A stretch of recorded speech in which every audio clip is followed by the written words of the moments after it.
Olá, nós estamos no laccursos.com.br, eu sou Rodrigo Belmonte e a gente vai conversar hoje sobre 8.112. Eu sei, tá cansado, né? Muita coisa de 8.112.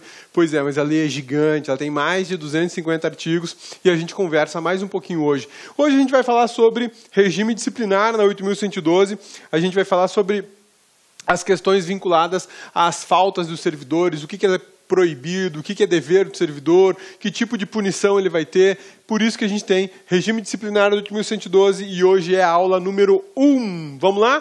Regime disciplinar. O regime disciplinar decorre do poder disciplinar da administração pública. Lembra daquela aula de poderes da administração pública, poderes do ato administrativo? A gente conversou sobre diversos deles, um deles é o poder disciplinar. Esse poder disciplinar ele é extremamente importante quando se fala em gestão de servidores. Por quê? Porque o servidor também pisa na bola, e quando ele pisa na bola, alguém tem que tomar providência. Esse tomar providência é justamente o exercício do poder disciplinar materializado, no caso dos servidores públicos federais, pela Lei 8.112. A Lei 8.112 tem um grupo bem grande de artigos que vai falar justamente disso, vai falar das disciplinas exigidas do servidor público, aquilo que ele deve fazer, aquilo que ele está proibido de fazer, e quando ele der uma pisada na bola, qual que vai ser a punição que ele vai receber, tá? Então, olha só, regime disciplinar na 8.112, eles estão previstos aqui, ó. O regime disciplinar está previsto aqui, ó, no artigo 116 até o 142 da Lei 8.112. Esse grupo de artigos aqui vai falar para a gente do regime disciplinar, vai falar sobre deveres do servidor, proibições, penalidades e vai falar ainda sobre as responsabilidades do servidor público, porque servidor público também é responsável pelos atos que ele pratica, e se ele der uma pisada na bola, alguém vai dar uma pisada na cabeça dele, né? Porque na administração, quando o servidor pisa na bola, aí dá problema, e o problema é sério. Por que dá problema? Porque o servidor tem o dever de legalidade. Ele está sujeito ao dever de legalidade, assim como toda administração está. E qualquer pisada na bola vai ensejar uma punição imposta pela lei. Não importa se o teu chefe é teu amigo, se ele é teu irmão, se ele é teu pai, se ele é um amigão seu de infância, não interessa. Você pisou na bola, vai ter consequência. Por quê? Porque nós vivemos no Estado onde vige o princípio da responsabilidade. Você arca com as consequências do seu ato. Isso é responsabilidade. No Brasil já foi diferente. A gente vai ver nas aulas de responsabilização do Estado, de responsabilidade civil do Estado, que no Brasil, há muito tempo atrás, não existia responsabilidade do agente público. É verdade. Responsabilidade é responder civilmente pelos danos, pelos atos praticados, né? E no Brasil, antigamente, não tinha isso. Por quê? Porque imperava a doutrina de que o rei não pisava na bola, o rei não errava, né? Tem uma doutrina lá na responsabilidade civil do Estado que a gente conhece ela na parte histórica, e ela fala justamente isso, que por mais que o governante pise na bola, pratique um erro, pratique um ato ilícito, ele não está obrigado a reparar o seu dano. Bacana, né? Só que não existe mais. Acabou, não existe mais. O Brasil não tem mais disso, graças a Deus. Administrador que pisar na bola, ele será responsabilizado. Belezinha? Dentre as proibições, há que se destacar para os conflitos, há destaque para os conflitos de interesse. Por que eu estou chamando a atenção? O servidor público, segundo a Lei 8.112, ele tem o dever de lealdade com a administração pública. O servidor público trabalha no interesse da administração pública federal, o servidor público federal. Servidor público estadual, no interesse da legislação estadual, da administração estadual e por aí vai. Agora, pensa bem. Você, meu amigão, trabalha numa agência reguladora e você tem acesso a informações show de bola, né? Hoje o Brasil vive a era do 4G na telefonia celular, né? Já pensou, há 15 anos atrás, você tinha informação de que o 4G funcionaria justamente na Copa de 2014? Você está lá dentro, servidor da agência Nacional de Telecomunicações, e já sabe que na Copa de 2014 a banda larga, ou melhor, a internet 4G, a internet móvel 4G já vai estar funcionando. E aí? Você vai ficar na tua, vai continuar trabalhando, bonitinho, ou você vai chegar para alguém e vai falar assim, cara, vamos montar uma estrutura para implantar antenas 4G, de tecnologia 4G, vender celulares, vamos começar a importar esses aparelhos agora para poder revender depois, a hora que sair a gente já tem, né? Ou seja, você tem uma informação privilegiada, bem bacana, e de repente você já reserva mercado. O que é isso? Isso é deslealdade com a administração pública. Isso é agir interesses próprios, mesmo trabalhando para a administração pública. Isso se chama conflito de interesse. Por conta desses conflitos de interesse que são muito comuns na administração pública, a Lei 8.112 não era suficiente para resolver a questão. E aí o Brasil produziu uma lei, que é a Lei 2.813, que tenta, de alguma maneira, inibir ou eliminar esses conflitos de interesse. Fazendo o quê? Como é que ela tenta eliminar isso? Proibindo determinados agentes públicos de exercerem determinadas atividades após a exoneração do cargo público.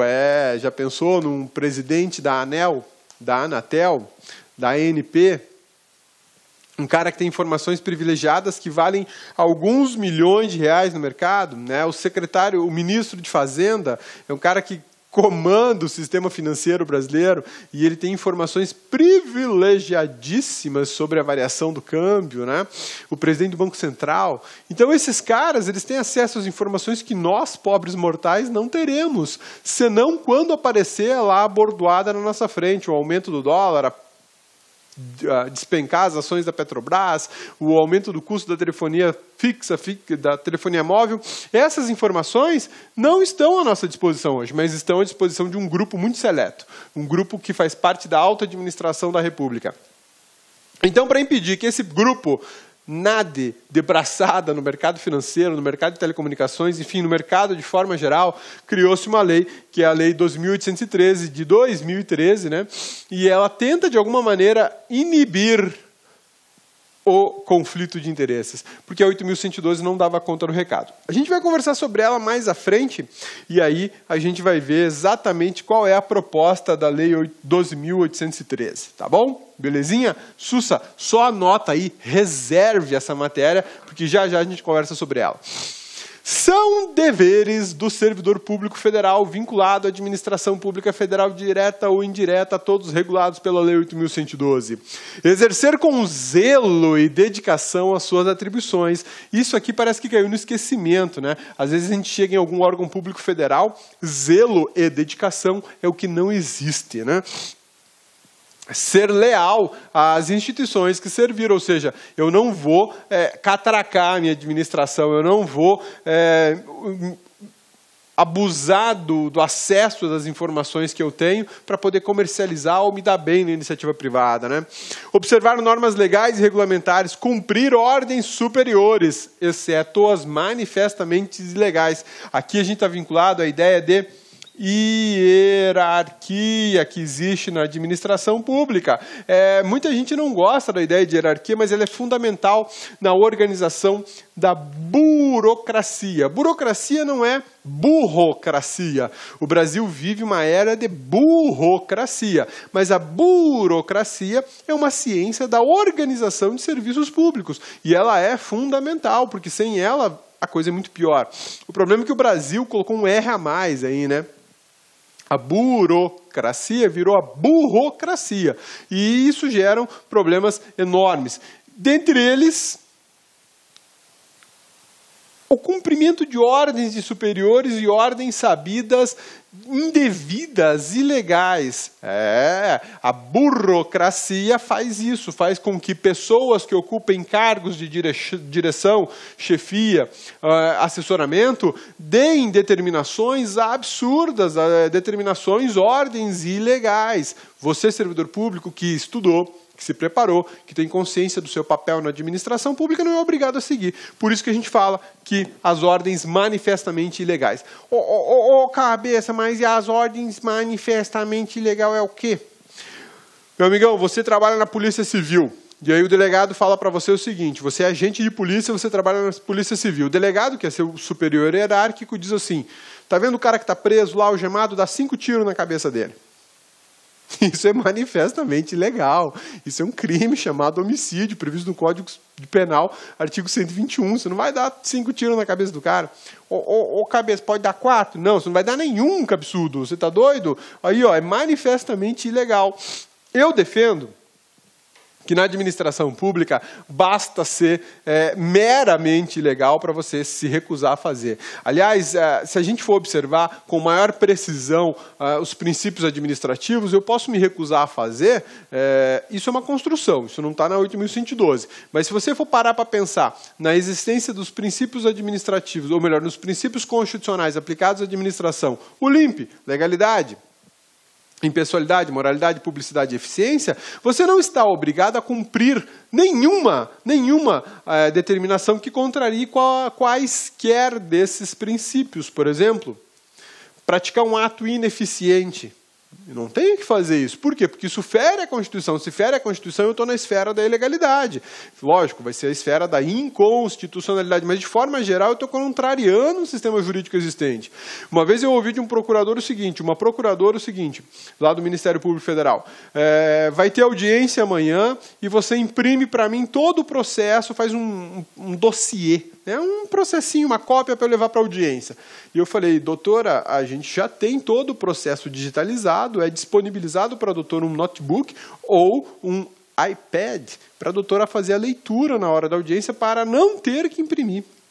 Eu não gosto desses negócios tecnológicos, pode imprimir sim. E eu não quero frente e verso. Bacana, né? É ilegal imprimir papel? Não, não é ilegal, mas para e pensa.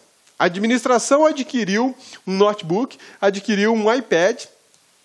A aquisição do iPad foi específica por causa da tela de resina, para não gerar reflexo na hora da leitura. Ou seja, investiu um caminhão de dinheiro em 2 equipamentos. A instituição protege o meio ambiente, a instituição propaga a proteção no meio ambiente, e aí eu escuto que eu tenho que imprimir em papel, só frente, quase que um processo inteiro, para a pessoa poder levar para a audiência, folhear na hora da audiência e depois jogar fora, virar rascunho.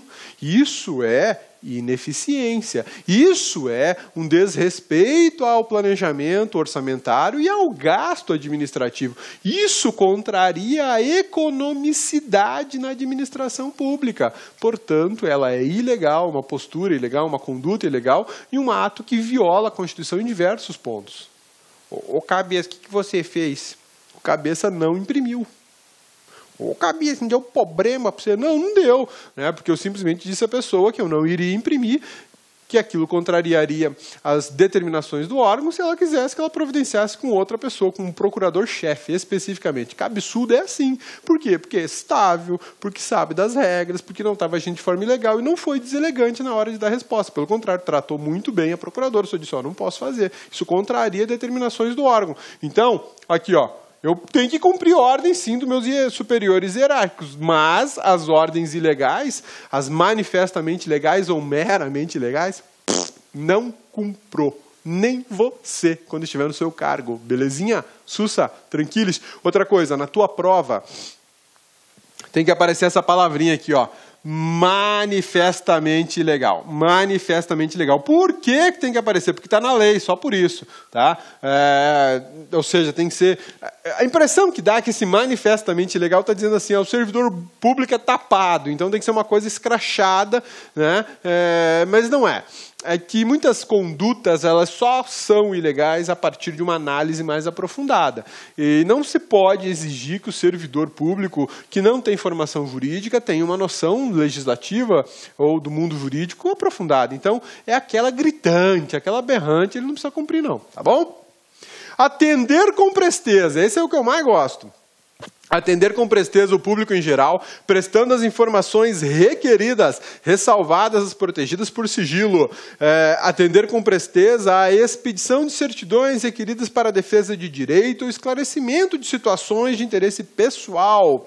Atender com presteza às requisições para a defesa da fazenda pública. Bacana, algumas informações importantes sobre esses deveres, né?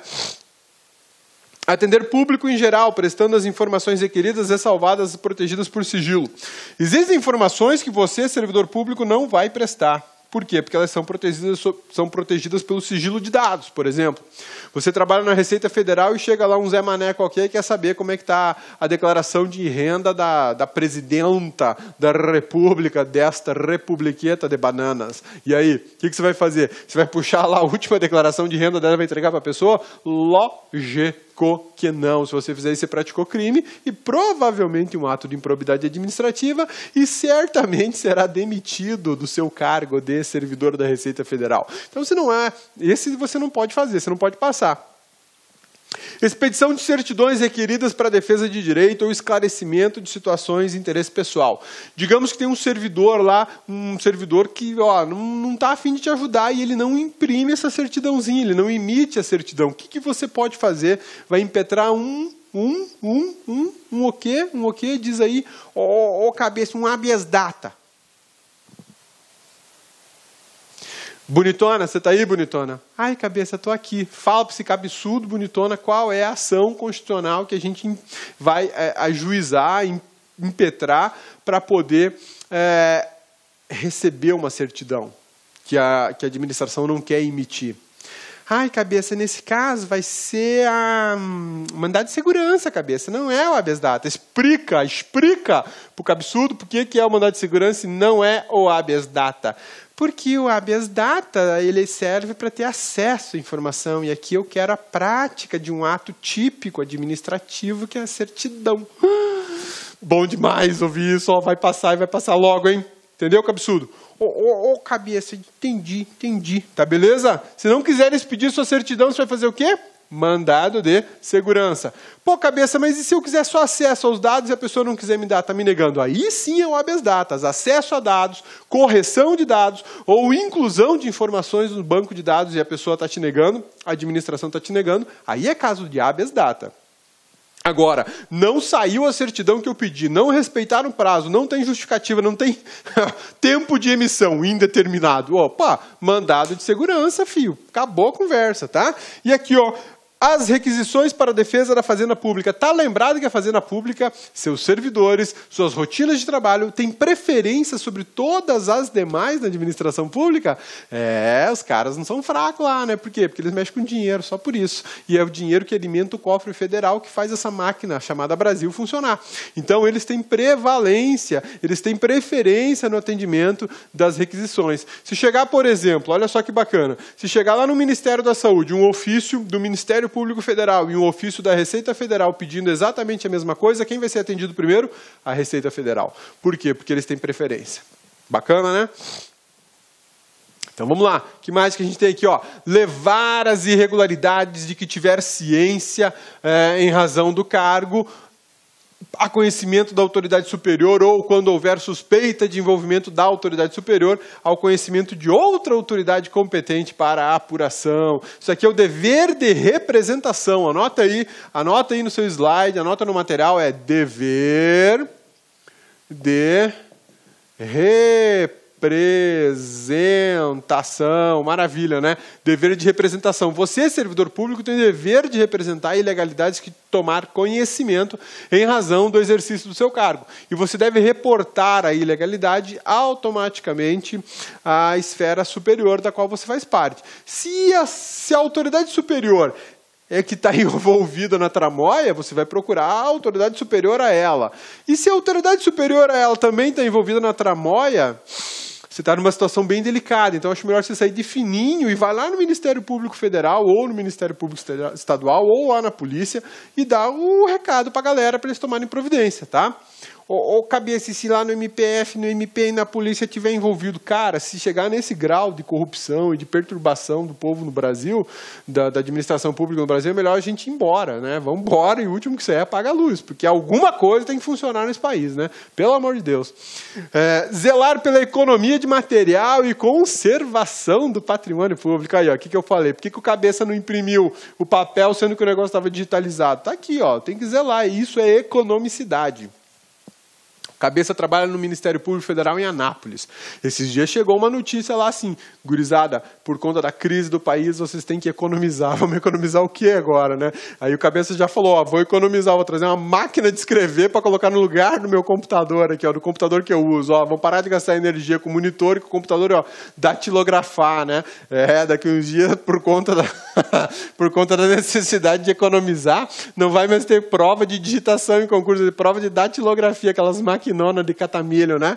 Guardar sigilo sobre assuntos da repartição. Olha que bacana, conflito de interesses aparecendo aqui, Lei 12.813 de 2013. Sigilo por quê? Porque você sabe, você tem acesso às informações privilegiadas, né? Vão vender a Caixa Econômica, você está sabendo? Não, né? Eu também não estou sabendo, mas se você soubesse, o que você faria? Você é servidor da Caixa, sabe que vão vender a Caixa e vão vender um preço de banana, o que você ia fazer? Bom, eu ia vender tudo que eu tenho na vida, tudo, ia pegar mais um monte de dinheiro emprestado para comprar algumas ações da Caixa, se fossem vender ela. Mesma coisa a Petrobras, né? Ah, vão vender? Então vou vender tudo que eu tenho, porque eu estou tendo acesso à informação, né? Você já parou para pensar que, de repente, a Petrobras está nessa quebradeira, nessa perda de valor, porque talvez, quem sabe, no futuro próximo, alguém fale assim, olha, a Petrobras é irrecuperável, ela não presta mais, vamos vender? E você está no olho do furacão e sabe dessa informação há tempo, ó, e você só está aqui, acumula dinheiro para participar da compra. Já está, inclusive, fazendo uma vaquinha com seus colegas de trabalho, vamos comprar um monte de ações, porque a gente vai se dar bem. Porque quando ela cair na mão da iniciativa privada, a preço de banana, ó, o preço dela, ó, vai lá para cima. Já viu essa história? Então vai estudar sobre a Vale do Rio Doce. Não prestava. Não funcionava, não dava lucro. Hoje é uma das empresas mais importantes do planeta na mineração. Brincadeira, né? O que é isso? Conflito de interesse, que a gente já vai conversar sobre ele. Manter conduta compatível com a moralidade administrativa. Lembrando que a moralidade administrativa não é a noção ou o conceito de moral que existe na sua casa. Não é. Moralidade administrativa não é a moral divulgada, participada, conversada na sua igreja, no seu templo religioso. Não é. Moral administrativa é uma moral jurídica, embora tem muita gente por aí que fala que moral administrativa não é uma moral jurídica, que ela equivale à moral social. Eu discordo e discordo com força, porque você já pensou... Gurizada vai trabalhar com camiseta do Flamengo, do Corinthians. Pô, não rola, né? Chega lá, música que vai tocar no órgão, a música ambiente é um funk, né? Aí chega a moça de metralhadora, ratatatá, para atender o pessoal. Isso é moral social no Brasil hoje, né? A ideia de moralidade, de decência no Brasil está um pouco perturbada. Não dá para adotar isso para a administração pública. A administração pública tem uma moral administrativa, ela tem um nome, ela tem patrimônio, ela tem uma imagem que ela deve preservar, ou pelo menos tentar resgatar, né? E essa moral é jurídica, essa moral ela é baseada em lei, ela é vinculada à ideia de lei. Por isso que a gente fala em probidade como quase sinônimo de moralidade. Fique esperto com isso, porque tem muita banca de concurso, inclusive tipo CESP, que trabalha a moral administrativa como uma moral comum. E não é a moral comum, tá? Ser assíduo e pontual no serviço, ó, o cabeça chegando atrasado ou o cabeça saindo adiantado. Não vai rolar, ele vai ter problema, né? Tratar com urbanidade as pessoas. Meu amigão, bom dia, boa tarde, até mais, por favor, em que eu possa ajudá-lo. E aí, tudo bom? Como vai o senhor? Eu vou bem, muito obrigado. Isso é cordialidade, isso é educação, isso é dever do servidor. Na sua casa você pode ser um cavalo, que você dá patada em todo mundo, mas na administração você está dentro do seu trabalho. É uma relação profissional. Você não gosta do seu marido, você não gosta da sua sogra, você não gosta da sua esposa, não gosta do seu empregado, do seu filho. O problema é seu, resolve isso na sua casa. Mas aqui na administração... urbanidade, né? Urbanidade, beleza? Representar contra a ilegalidade, omissão ou abuso de poder. Esse é um dos maiores problemas. A gente não tem essas representações, tá? Por quê? Porque os servidores se intimidam. Os servidores têm medo de sofrer algum tipo de represália, né? De repente o cara vai lá e representa uma ilegalidade ou um abuso de poder. Já ouviu falar em assédio moral? Então, tá tudo no mesmo balaio. Hoje, uma das situações mais delicadas para o servidor público no Brasil, em qualquer esfera da administração, é o tal do assédio moral. O cabeça, não é assédio sexual. O assédio sexual existe também, está lá no Código Penal, é quando um superior hierárquico assedia um subordinado ou uma subordinada para fins sexuais. Inclusive até promete vantagem. Quando não promete vantagem, promete ameaças, graves ameaças, apenas para obter favores sexuais. Aí a gente está dentro do assédio sexual. Mas existe um outro tipo de assédio, que é o assédio moral, e que ele está se tornando quase como uma cultura dentro da administração pública, né? O que é o assédio moral? É o teu superior hierárquico que abusa do poder hierárquico que tem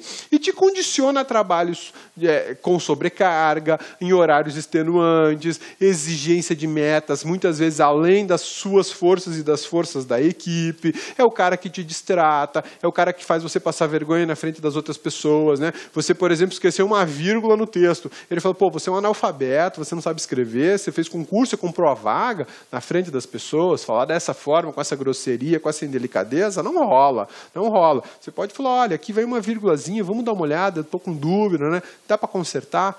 Olha a diferença do que falar que você é um analfabeto e não sabe escrever, né? Então, conflito de interesse, Lei 12.813. Por que o Cabeça está falando disso? Porque isso tem tudo a ver com os deveres do servidor previsto na 8.112. E você vai enfrentar provas de concurso público com esse tipo de informação. Então é aquilo que eu sempre falo. Vai treinar, treina de forma decente para você chegar preparado na corrida, né? Guerra avisada não mata aleijado. Olha só. Regula conflito de interesses no exercício do cargo ou emprego do Poder Executivo Federal. Olha só que bacana. Conflitos de interesses onde? Em cargos públicos e empregos públicos. Em qualquer esfera da administração, não. Essa é uma lei direcionada para o Executivo Federal. Por quê?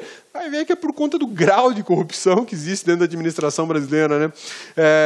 E impedimentos posteriores ao exercício do cargo. Por exemplo, o presidente do Banco Central, quando ele sair da presidência do Banco Central, ele não pode já ser contratado para começar a atuar como presidente do Itaú, como consultor do Itaú, como diretor de qualquer coisa do Itaú. Não, ele vai ter que ficar afastado, vai ter uma espécie de quarentena para ele poder ficar afastado. Por quê? Porque existe um conflito de interesses. Agora ele não é mais administração pública, agora ele é iniciativa privada.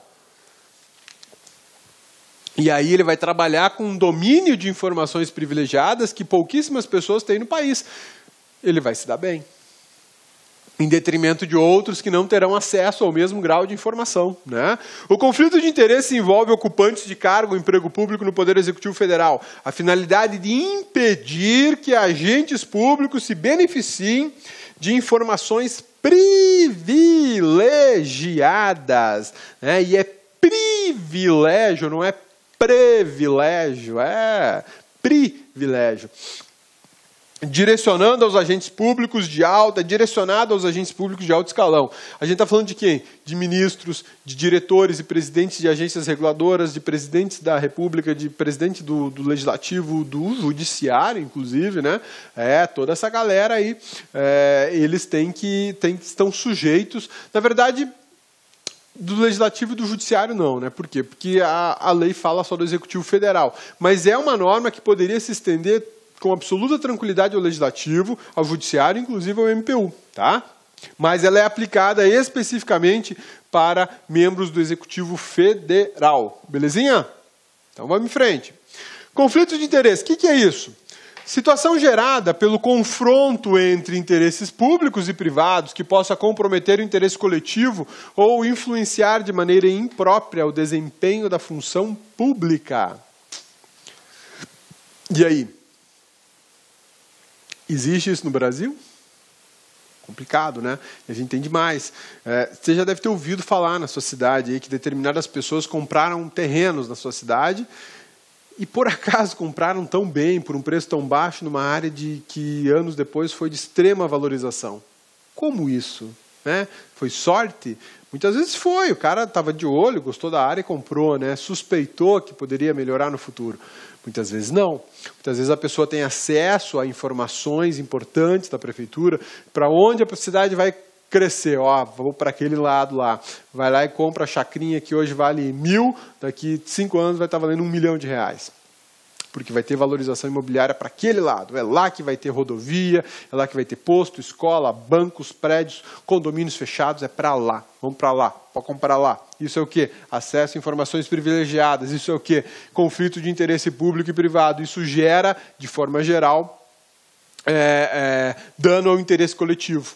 Sim, dano ao interesse coletivo. Você muitas vezes compra com fins especulatórios e depois vende a valores absurdos, né? As condutas que implicam conflito de interesse atingem o agente público, mesmo que ele esteja de licença ou em período de afastamento. Quem inserir-se no conflito de interesses, ainda se enquadra na improbidade. Tem mais isso, né?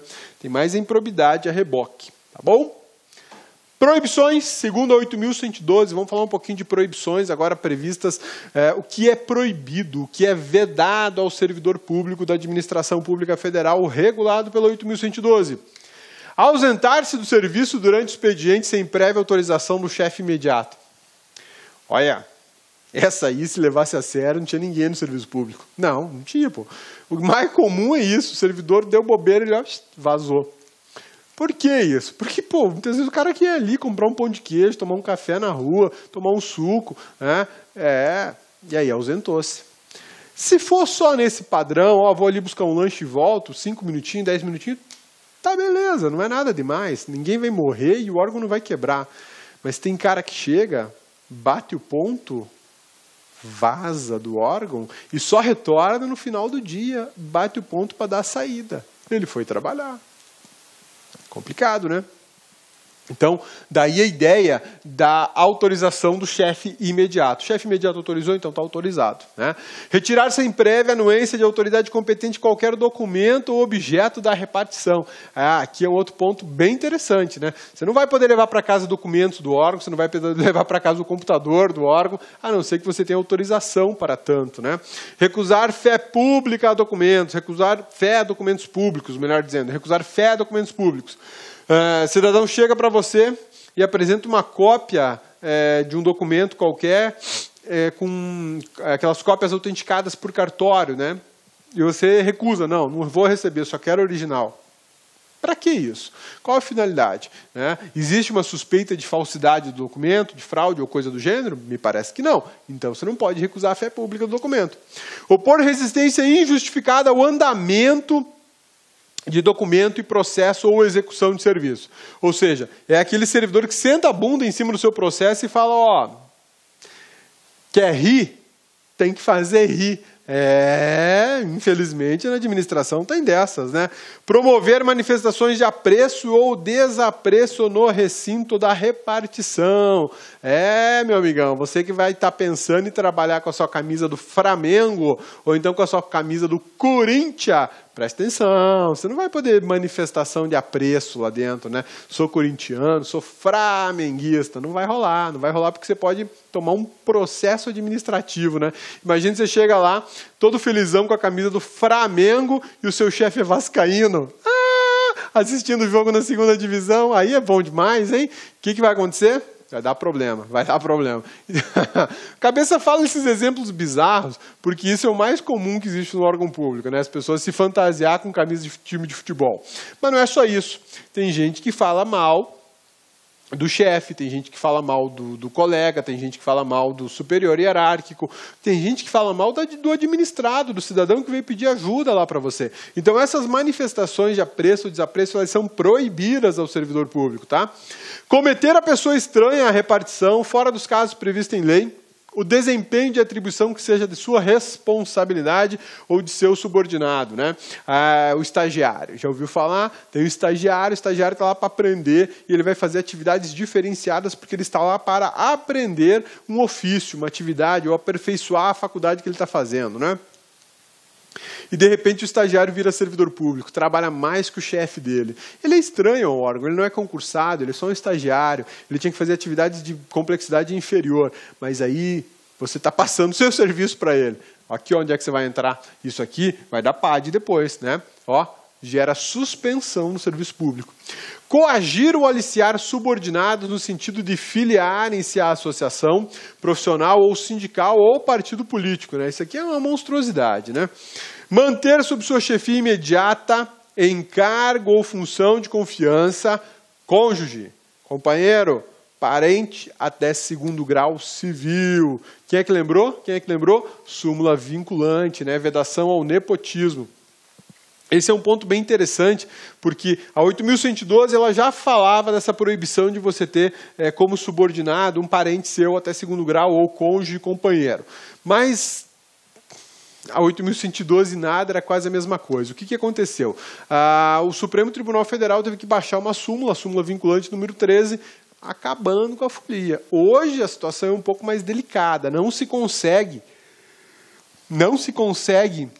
empregar cônjuge, companheiro como seu subordinado. Mas eu posso fazer o seguinte, meu colega ali é chefe também, minha esposa ou meu filho ou minha sogra ou sei lá quem vai trabalhar com ele. E os dele vão trabalhar comigo. Então eles não são parentes, não são consanguíneos. Mas isso, pela súmula vinculante número 13, ficou proibido também, tá? Valer-se do cargo para lograr proveito pessoal ou de outrem, né, ou proveito para outra pessoa, em detrimento da dignidade da função pública. Isso aqui gera demissão e incompatibilidade com o serviço público, né? Valer-se do cargo para se dar bem. É a carteirada, né? Você vai dar uma carteirada para conseguir alguma coisa. Vai se dar mal, vai se dar mal. Não faça isso, né? Não faça isso, tá bom? A súmula vinculante. Isso aqui é bacaninha, sempre vale a pena reler, né? A nomeação de cônjuge, companheiro ou parente em linha reta, colateral ou por afinidade até terceiro grau. Olha só que bacana. A súmula fala em até terceiro grau. A lei fala até segundo. Olha lá, ó, até segundo grau civil, né? Desculpa aí que o cabeça está com muito sono hoje. A cabeça está dormindo muito tarde, acordando muito cedo todos os dias. Então, olha só, a nomeação de cônjuge, companheiro ou parente em linha reta, colateral ou por afinidade até terceiro grau. Cuidado com isso aqui, tá? Lá no 8.112 fala até o segundo grau, aqui na súmula vinculante até terceiro. E o que vale? A lei ou a súmula? A súmula. Prevalece a súmula, tá? Prevalece a súmula porque ela tem poder vinculante, ela vincula toda a administração pública no Brasil. Ela não vincula apenas os magistrados ou o judiciário, ela vincula todo mundo. Então, prevalece a súmula. Fica esperto com isso, meu amigão. Caí na tua prova, perguntando se até terceiro grau ou segundo grau, fique muito atento. Porque se o examinador te fizer uma pergunta assim, segundo a Lei 8.112, é proibido, é vedado empregar parentes até segundo grau, tá certo. Segundo a súmula vinculante número 13 do Supremo Tribunal Federal, é proibido empregar até terceiro grau? Também está certo. Agora, se for geral lá, até segundo grau ou até terceiro grau, fique esperto, porque você vai ter que saber de quem que ele está falando. Se ele não está falando de ninguém, nem da 8.112, nem do STF, então você vai pela súmula vinculante número 13 do Supremo Tribunal Federal. Por quê? Porque ela prevalece sobre a 8.112. Posso dizer que ela revogou a 8.112? Não, não pode falar isso. Seria um absurdo você falar que a súmula vinculante número 13 revogou a 8.112. Porque, olha só, no sistema jurídico brasileiro, só lei revoga lei. Essa é uma regra super importante. Só lei revoga lei, tá? Ô, cabeça, a Constituição não revoga a lei? Não. Constituição não revoga a lei. A Constituição, olha só, a Constituição, ela estabelece parâmetros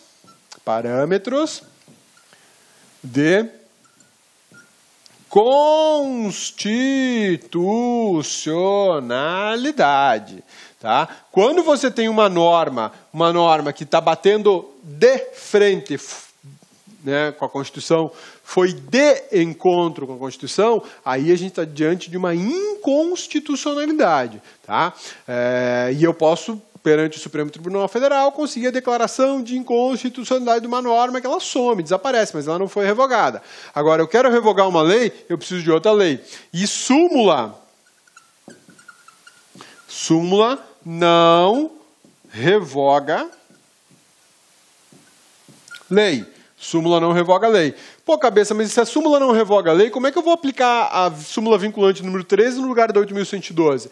Você vai dar uma interpretação a 8.112 mais abrangente, né? Você vai poder dizer que, eu posso até terceiro grau por conta da súmula vinculante. Aquela regra ela pode ser, como é que eu posso dizer, suplementada, como se fosse uma bomba, né, para você ficar mais fortinho. Então, isso aqui é uma espécie de um suplemento, tá legal? Mas não foi revogada, a lei 8.112 está valendo e é ela que manda na parada. Se na tua prova cair assim, segundo 8.112, é até segundo grau, você vai dizer que é até segundo grau a incompatibilidade entre cônjuge e companheiro para fins de emprego. Tá? Tem uma outra situação interessante. Marido e mulher, né? Os dois fazem concurso, os dois passam, os dois são servidores efetivos do órgão, tá legal? E os dois trabalham no mesmo órgão, só que um deles vira chefe. Tem problema? Tem, lógico que tem. O marido não vai poder ser o chefe da esposa e a esposa não vai poder ser a chefe do marido. Eles podem trabalhar no mesmo órgão, são efetivos, está tudo certo. Mas um não vai ficar subordinado ao outro, tá bom? Por quê? Proibição do 8.112. Tá legal? Belezinha? Sussa, tranquilos? Então vamos em frente. O que a gente tem mais aqui? A gente estava lendo a súmula vinculante, nunca é demais, né? Fazer uma leitura da súmula vinculante, olha só. Nomeação de cônjuge, companheiro, parente em linha reta, colateral, por afinidade até terceiro grau, inclusive da autoridade nomeante ou do servidor da mesma pessoa jurídica investido em cargo de direção, chefia ou assessoramento, para exercício de cargo comissionado ou função comissionada, ainda de função gratificada, na administração pública direta, indireta, em qualquer dos poderes da União, dos Estados, DF e município, compreendido o ajuste mediante designações recíprocas, que ou seja, era aquela trocada, né? Tudo isso viola a Constituição Federal. Beleza? Sussa? Então, bora. Participar de gerência ou administração de sociedade privada personificada ou não. Exercer o comércio, exceto na qualidade de acionista, cotista ou comanditário. Isso gera demissão. Bacana, né? De repente você começa a trabalhar aí com uma empresa. Você é um cara muito dinâmico e resolveu abrir uma empresa. E é servidor público. Tem algum problema nisso? Depende. Qual seria o caminho para descobrir se tem problema ou não? Atos empresariais, atos de gerência ou de administração, o servidor público não pode fazer. Por quê? Porque é vedado, porque é proibido, ele tem uma atividade vinculada ao serviço público. Se ele começar a praticar atos de gestão, atos de gerência, é possível, é provável até que ele chegue no conflito de interesses. Então não vai rolar, não tem como a coisa funcionar dessa forma. O que eu oriento meus colegas? Às vezes tem algum colega que falou, pô, cabeça, eu vou tomar posse, mas eu sou sócio de uma empresa e aí eu tenho que sair da empresa. Eu falei, não, você só não precisa ser empresário, você só não pode ser empresário, tá? Mas pode continuar como sócio, claro, sem problema nenhum. Cotista, você pode ser. O que você não pode fazer é praticar atos de administrador da empresa, de empresário. Por exemplo, você é sócio de uma lanchonete, tá? E aí tem seus funcionários lá. Você passa num concurso, você não vai poder chegar lá na lanchonete e falar assim, pessoal, hoje o prato do dia vai ser sanduíche de pernil de porco, tá? É aquele modelo tal, podem fazer já, prepara tudo que hoje a gente vai vender, esse vai vender na promoção, estou abaixando o preço. Aí você vira para o cara do estoque, falou, fulano, vai ao mercado e providencia tantos litros da bebida tal. Você está praticando o ato de empresário. Isso você não pode mais fazer, porque agora você é servidor público. Agora você é o cara cotista, você só tem ações. Aí o que você vai... Olá, meus amigos, minhas amigas. Sou o professor Luiz Antônio Carvalho. Com muito prazer, muita satisfação, estou aqui para convidar vocês a conhecer um super curso online para o TRF Primeira Região. Curso completo, ponto a ponto digital, com os melhores professores do mercado aqui no Lá Concurso. Gente, detalhe, com o melhor custo-benefício do mercado. Gente, vem, olha só. Curso completaço, ponto a ponto digital, por apenas 10 parcelas de R$ 25,00. É somente aqui no Lá Concursos. Prazo de acesso 90 dias. Durante esses 90 dias, vocês podem assistir quantas vezes quiser e na hora que desejar. Ah, professor, e os professores? Você assistiu aí essa aula demonstrativa, né? Somente professores top de linha. E aqui no LAC Concursos, o melhor custo-benefício é outra coisa, nós temos que garantia. Você pode se matricular sem medo de ser feliz, assistir quantas aulas quiser, durante 7 dias. Se você não gostar do curso, você pode estar encaminhando um e-mail para a nossa central de atendimento, que nós iremos aí efetuar o seu cancelamento da sua matrícula com a devolução do seu investimento sem burocracia, rápida, que é papo reto, aqui é honestidade aqui no LAC Concurso. Tá certo, professor?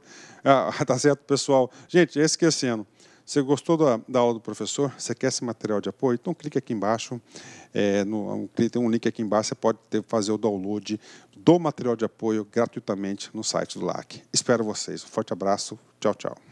Clique LAC.